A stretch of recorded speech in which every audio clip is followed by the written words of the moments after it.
Hello students, today I'll be explaining you the chapter called mutual funds. Okay, so mutual fund is one of the instruments where the small investors invest the money.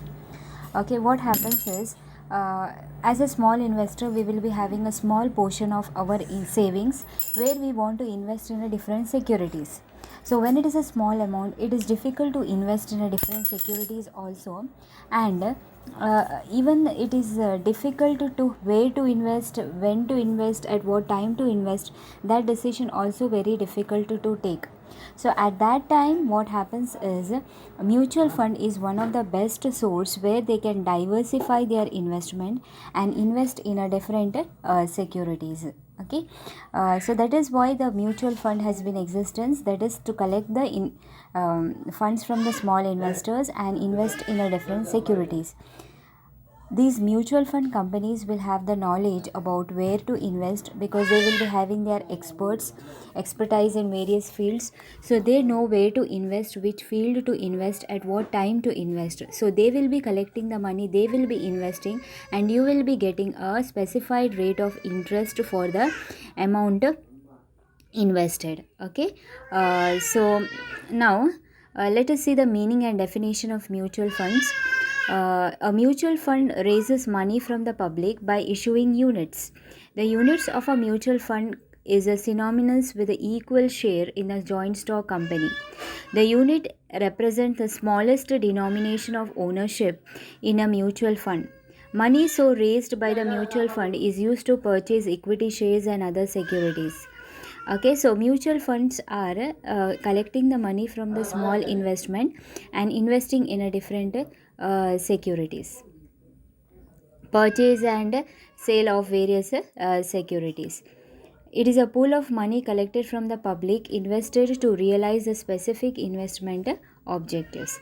So what is the simple meaning of a mutual fund is to collect the money from the public and to invest in the different securities. Let us go through the formation and management of mutual funds. Mutual funds was established in the year 1888. In addition, it should be registered with the SEBI under SEBI Mutual Fund Regulation Act of 1996. The promoters of the mutual fund is called as sponsor, those who start a mutual fund company, like we have SBI mutual funds, then we have Canara Bank mutual funds, then we have different HDFC mutual funds. This HDFC is called a sponsor because they start the mutual fund company. The sponsor appoints a board of trustee. The board of trustee enters into relevant agreement with the asset management company and a custodian. So there will be a three main parties. They are sponsor. The sponsor is a person who brings the existence. Then there will be a board of trustee. Then the asset management company, those who will be looking after the securities, and the custodian. So let us go through the parties of mutual fund. This is very important. The parties of mutual funds. There are five parties, among which the four parties are very important in the mutual funds. The first one is a sponsor. Next we have trustee, then asset management company, custodian, and other functionaries. Now, who is a sponsor? Sponsor is of a mutual fund is like a promoter of a joint stock company. He brings the mutual fund into an existence. That's what I have told you. The HDFC mutual fund or Canara Bank mutual funds, all these are called sponsor. Now, what are the activities of sponsor? He promotes the mutual fund company. He established under the Indian Trust Act and get it registered with the SEBI.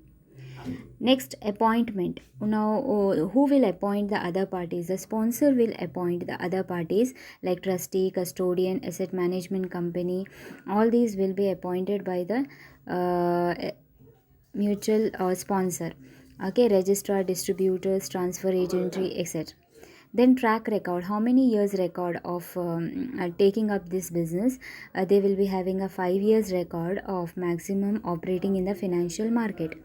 Profit making, out of the 5 years there will be 3 years they will be making the profit. Next, capital contribution. The sponsor should contribute to the minimum 40% of capital of asset management company. The income of the sponsor is in return it gets on such capital contribution.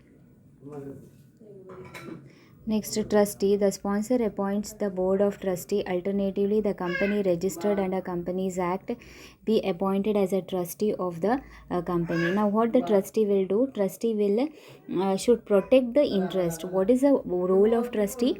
To protect the interest of the investors. Okay, the broker, selling agent, custodians are accountable to the trustee. The trustee get these power through trust deed executed by the sponsor in favor of trustee as per the SEBI regulations. Okay, next we will go through the trustee supervise the activities of asset management company. They also ensures all the regulations and laws are compiled with the operations, and they raises the funds, and then the funds are being properly managed or protected by the trustee. Asset management company. Asset management company, the operating management of mutual fund is in the hand of asset management company. This asset management company, what does they do is they manages the funds. Okay, they collect the whatever the money collected from the public small investors. It has to be managed, where to invest, when to invest, what time to invest. That decision will be promoted by the asset management company. Okay, now what are the features of asset management company? It is registered as a private limited company. It must be registered under SEBI. The capital of the asset management is provided by sponsor, its associates, and joint venture capital. Every asset management company must have a minimum net worth of 10 crores. Every asset management company cannot act as asset management of more than one mutual fund. Asset management company cannot undertake any business other than asset management of the mutual fund.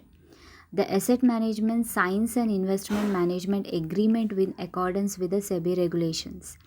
Okay, so these are it should be a private, it should be registered under SEBI, it should not be more than one mutual fund company, it should have a net worth of 10 crores. All these are the regulation. What is the activity of asset management? It is sale and purchase of securities. Next, what is custodian? Custodian is responsible for back office work. Whatever the back office work will be done by the custodian, like maintaining the records of the investors, what amount they opening the demat account, issuing the shares, issuing the application, issuing the meeting letters. All these will be done by the back office work will be done by the custodian. Let us see the other functionaries. Is register and transfer agent. Each when the units are sold by the mutual fund to the public, the registrar or transfer agent open a register of unit holders. Through the life of the funds, purchase and sale of units by the funds are entered on the register continuously. The brokers are appointed for the purchase and sale of securities. Brokers are appointed, transfer agents, then selling agents, those who will distribute the mutual fund to the various investors. Then depository units will be there. Asset management company purchases the corporates with other securities, which has to be held in the demat form. Now demat form, there will be NSDL and CDSL, wherein these securities are to be holded. Then bankers will be appointed to collect the money which bank they have to pay and collect the application of mutual fund. So bankers will be there. Legal advisor, if there is any case law etc, so legal advisors will be there. Then finally the auditor will be appointed to look after the books of the investors or investment book. Okay, so these books will be audited. So this is very important. The parties of mutual fund company, they are mutual fund parties, where there are how many parties I have told you? There are 4 parties: sponsor, trustee, asset management company, custodian, and other functionaries includes bankers, brokers, legal advisors, then auditors, then trustees, then selling transfer agents, etc. Okay, so remaining part I'll do in the next class. Go through the points. If you have any doubts, you can clarify. Thank you.